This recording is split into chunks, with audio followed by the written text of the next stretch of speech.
You're joining us at the Palma International Boat Show for a fantastic, brand new, fresh out box boat. And we are joined here by Tim Carbury, who's the central agent for this ST-BARTH 85 Fly. Welcome, Tim. Thank you. Thank you for having us aboard today. Pleasure. What a wonderful vessel. Special, actually. And I didn't know this brand before, so I'd love it if you can tell us a little bit more about it. Yeah, she is. She's special. She's unique. It's a 85-foot aluminium Dutch-built yacht that is the second of the yachts out of the shipyards. She's completely different to anything else in their class. We're surrounded by a lot of boats here that are similar in size, length, gross tonnage, but you'll find very little on the market compared to that. So I think that's unique in itself. And custom. Yeah. And that's rare for a boat this size, of course. Absolutely, yeah. So there's a smaller sister ship, which is the 75, and then this is the 85 Fly. She's the first of the series. They could build another one identical, or it could be semi-customized, or you could turn up to the yard and do a full custom or a variation of the 85. They're completely open to anything. And there's some pretty amazing features on this boat. Ones that you literally wouldn't expect in the class. And I know we were speaking earlier on, the fashion for these sort of voluminous, smaller yachts, and they come with their benefits, but they don't always come with what we've got here. We look out in front there, forward, a jacuzzi, plunge pool, gorgeous. Yeah, tell us about some of the other features we can find. A little background into I think the owners, what they do helps. They've got a world-class spa and wellness hotel just outside of Amsterdam. So they are into design, into innovation. So they've got experience in this sort of thing, and they implement that into the boat. So we've obviously got a jacuzzi on the foredeck. We've got a fully customized or custom built bathing platform which extends off the beach club. So that can either be lowered into the water, 60 centimeters below, so you could have deck chairs on the back of the boat, feet in the water, or as has been suggested, they can be raised to be well above the waterline, and you can maybe have a DJ booth on there, and you can have a party. So that's a great feature. And stand our 80s first. Unbelievable. Yeah. You see it here on the dock. Obviously, most boats have a pretty from-the-mill passerelle. We've got this full extending platform, which is, it's complete standout. It's eye-catching, and it's just... And tell us a little bit more about the yard. Like you said, this is the second vessel that they've released. Yeah. Tell us about them and who they are. Because I don't know the brand. I'm sure lots of our listeners. Okay, so the shipyard's owned by a Dutch couple. The yard itself is in Enkhuizen, which is about 25 miles northeast of Amsterdam. They've got great access to the water. The shipyard is there, and it was just all of a dream. The owner of the yard has a small plastic red ship, and he always dreamt of building a boat where East London would fit. So we built 75 Fly, which was a great success, although it was more aimed towards what they wanted personally. So they built the boat they wanted. Exactly. Couldn't be any better way to create design. They decided this is what we want. We're not necessarily thinking about resale. We're not thinking about the mass market. We want to build what we want, the yacht. And yeah, it was a great success. It's eye-catching. It's beautifully constructed. It's classic sort of Dutch craftsmanship. Yeah, the detailing that I can see from sitting here even. There's beautiful stitching. Yeah. The upholstery is really plush. And the carpets, everything's got that absolutely Dutch feel. Yeah, curved carpentry everywhere. So you don't get that feeling you sometimes get on new boats where it's a bit boxy or IKEA-ish. I was going to say, there's a lot of curve in here. There's no rough edges. It's smooth, curved, lots of texture. Yeah. Like a much bigger detail that you find on exactly. Yeah, 40 meters, 50 meters. Correct. And nothing's been done on this boat because it's easy. Everything's been done because this is how they believe it should be done, and this is how they want to do. And they don't care if it's harder. That's what they want. They have a level of expectation in their products, whether it's the yachts or whether it's the hotel. And luckily for me as a broker, the price doesn't necessarily reflect the quality of the boat, which is very reasonably priced. I think is that why you think there's so much of a fashion now for these smaller, really high-end super yachts? Because you get so much more value for money as a buyer. You must walk a boat like this, and if you've got 12 million in your pocket, you're not going to need to spend it. No, exactly. And we see some of the other yards in Northern Europe, I think, starting to invest there and explore this sector of the market, because It's wonderful if you have 60, 70, 80, 90 meter boat, but obviously that comes with high running costs, headache, crew, spend over. Whereas this boat offers you essentially anything that a yacht of any size does, just on a smaller scale, and you've got speed crew if you want 3 crew for this boat, but you've also got the luxury and the quality that any other yacht offers. So I think it's a great section of the market. Yeah, and a growing one. I think it's really fascinating. So your brokerage career now, almost 8 years or 8 years plus, but you've got a huge background in sailing. Tell us a little bit about how you got into this industry and as a background. Yeah, it's a long story, but it's quite an interesting story. My father was a Kiwi and obviously a super keen sailor, and he got me into sailing age 4 on the family sailboat. So I spent my youth sailing around the Solent. And then as I grew up, got a bit older, we went down towards the West Country. And then I got into offshore sailing and inshore sailing and then fastnet racing. That's a hell of a race, isn't it?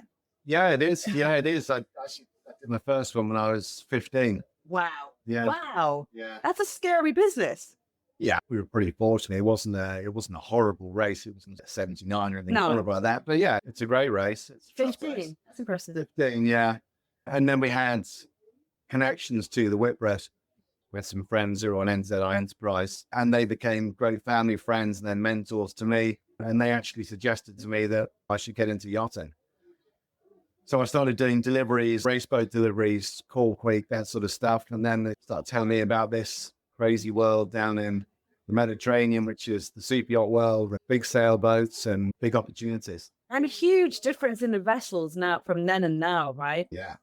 Everything's so massive in comparison. Yeah, absolutely. 85 feet used to be, it was a maxi, is a maxi. That was a big sailboat. Now it's considered relatively small. So the scales have obviously gone up enormously. You've seen the short space of time that I've been at. And yeah, the diversity now is incredible. And you didn't come straight into brokerage. No. You've done lots of other things, which I find fascinating. There always comes a point where in anyone's career where they found their kind of true calling, but it takes most of us a while to get there.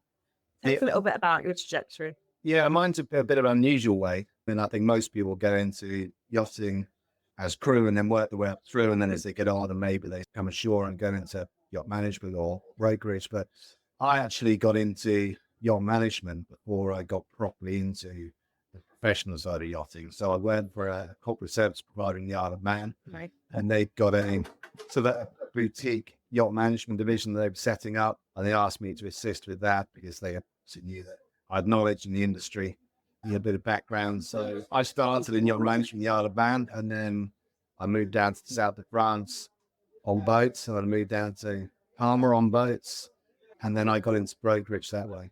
That's interesting. I was giving you a good edge as well, knowing really how the operations run on board gives you so much more of a sense of what and who is going to be comfortable on a yacht, how it actually works when people buy a vessel rather than selling the dream, but also selling the dream with a practical knowledge. Yeah. Operational knowledge. It must be quite amazing to apply. It's great because, what I was doing in the yacht management world wasn't so much technical yacht management, it's more day-to-day yacht management and supporting owners more than the crew and the technical side. So I got a real feel of what owners want, what they like, what they don't like, what are the things that really make their ownership experience enjoyable, and what also make their ownership experience really unbearable in some cases. So I think it helps me in the brokerage world now in that we can identify what people want that they don't want. You're a sailor, first of all, and we're in Palma, obviously the home of the sailing yacht in the Mediterranean. Tell us about your favourite boats and what lights you up when it comes to sailing yachts. Because I think we all know there's kind of two crowds. There's motor yacht people and the sailing yacht people. We can know about both of them. Yeah. But if you really loved them, if you could choose your own boat, money no object, what would you be buying? It's a good question. Wow. What would I be buying? That's what day you asked me. Some days I think I would love a state-of-the-art Baltic or something like that. But then other days I see some beautiful classic sailboats down here. Yeah. And they're more limited in volume. They might have performance, but I I love the aesthetics, the beauty. They're majestic, aren't I they? just love them. Same. Yeah, and I could just stand and look at them for hours on end. I could never get bored of it. So I think, yeah, if I was choosing a boat to sail around the world, I'd probably choose a classic. Classic circumnavigation. Yeah. Yeah, pretty amazing. What kind of size range do you look at? I probably wouldn't go that big. I probably wouldn't go much bigger than about 35 meters, Mhm. in truth. It's quite big on a sailing yacht, though, still, isn't it? Yeah, I think it's a good blend between size, comfort, volume, but you also still have that interaction with the water. You probably still have, or you should still have the sail performance. Whereas if you go bigger up to the size range, you start getting into captive winches. And for me, that's not what I'm all about. I mean, I enjoy trimming a sail, for example. I enjoy trimming a sail on a winch, maybe with a button, but still around the drum. Yeah. And I like to ease it off the drum. So yeah, I wouldn't want to go too much bigger. I understand completely why people do. But for me, I think that 35-ish meters would be the perfect boat. And are you still racing? You still get to go out on the water and participate? We've got so many amazing regattas here, obviously everywhere. A bit of a global industry, but what way are you sailing this summer? Are you? Yeah, I've got a little classic sailboat myself. So I've got a 10 meter in Club Náutico here. Lovely. So for the first time last year, we entered the classic regatta in Club de Mar. Very cool. Yeah, it was great. Because for years and years, I've been racing on other people's boats, and particularly in the sort of the bigger boat regattas, you feel as much of a guest as you do a crew member. So to go racing on my little boat with some friends was great. So we're planning to do that again this year. Magic. And yeah, probably the Super Yacht Cup when it's here. Yeah, that's a pretty fun regatta. It's great. Did you go to the Magnus Cup last year? Yeah, yeah. We went, I'm trying to think which day it was. It was the crucial day where it looked like Ineos might come back into it. Oh, it was nail biting. It was incredible actually how much that has brought so many more people into appreciating racing yachts. Yeah. We all love the sport, of course we do, but amazing that it's brought so many more eyes. Yeah. And the technology that we were seeing on television, I think, made it so much more of a spectator sport than it ever has been before. Plus the speeds are incredible. I think from my point of view, it's quite hard to relate to it because it's not sailing how most of us know sail. No, I think that's true. So it's very much the extreme end of innovation with the foiling and the materials that we used, and obviously the cyclaws, is what they call them. Yeah, incredible. I think that it's just the F1, isn't it? It is the F1, but that's great because that's what drives innovation, and that will come down through the sports and into various different sizes of yachts. So everything benefits from that super high-end innovation. I reckon as well, definitely inspiring another generation of sailors. Absolutely. Get out on the water. Yeah. We see it in everything. We see it in the darts. It just takes someone like Lee Littler to just catch the public's imagination. And I think the America's Cup last year was so well televised and presented that it did. And it got people into yachting, which I guess has been perceived as being quite elitist at times. Yeah. And maybe for the middle class or middle upper class and the wealthy, but actually it doesn't need to be. So it's nice that we have that moment of inclusivity. Here we are at a yacht show and everything's exclusive. Actually, the Palma show, I think of all the shows, really does welcome in not just buyers and people in the industry, but also people who appreciate and get excited about what we all get excited about, the window into this world. Yeah. And yes, of course, yachts are expensive. Going to watch or participate in a regatta, that transcends class in a way. Yeah, that's the ultimate. I think racing a boat is the ultimate. And even in the UK, there are so many inland lakes and little sailing clubs. You don't have to be sailing in something super expensive or high tech to be enjoying it. I've been told recently there's a Windermere boat show. Who knew? You probably did. I did not know. But even if you want to go and take boats out on Lake Windermere, there's a show.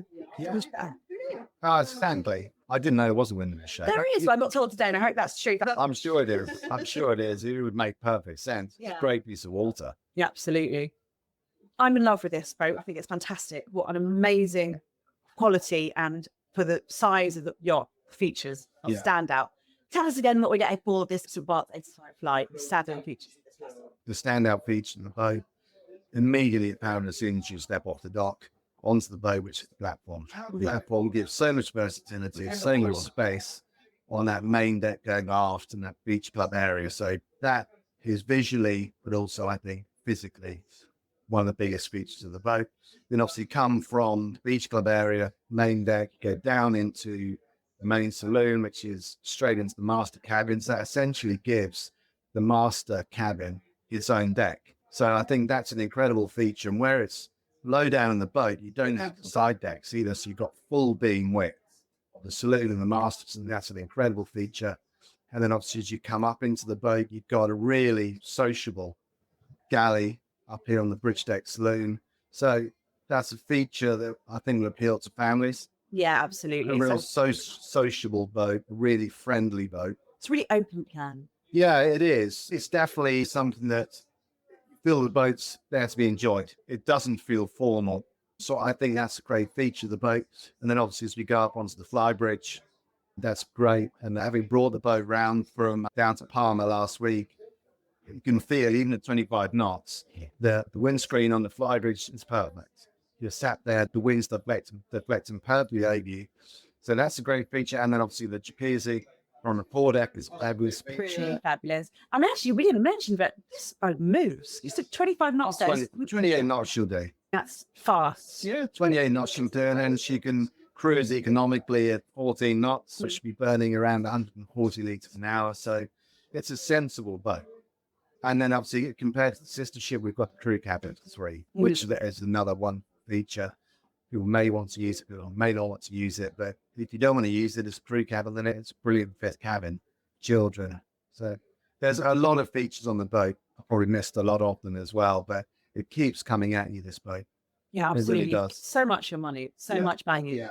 And it really has that feeling of a much larger yacht, a 40-meter perhaps. Absolutely. You've got that much space to play with. And the feature that you said, the jacuzzi is just fabulous. Yeah. You don't expect that on a boat this size, No. 85 feet. So I think you're not going to be hanging on this boat very long. Central agent, let's just hope not for very long. Let's hope not for very long, and then we can get the next one involved. Absolutely. It's been an absolute pleasure. Thank you for having us on Thank you board very today. much. And we'll see you, I'm sure. Keep in touch with us to let us know how this one goes. I will, promise. Thanks, Tim. All right. Thanks, Lisa.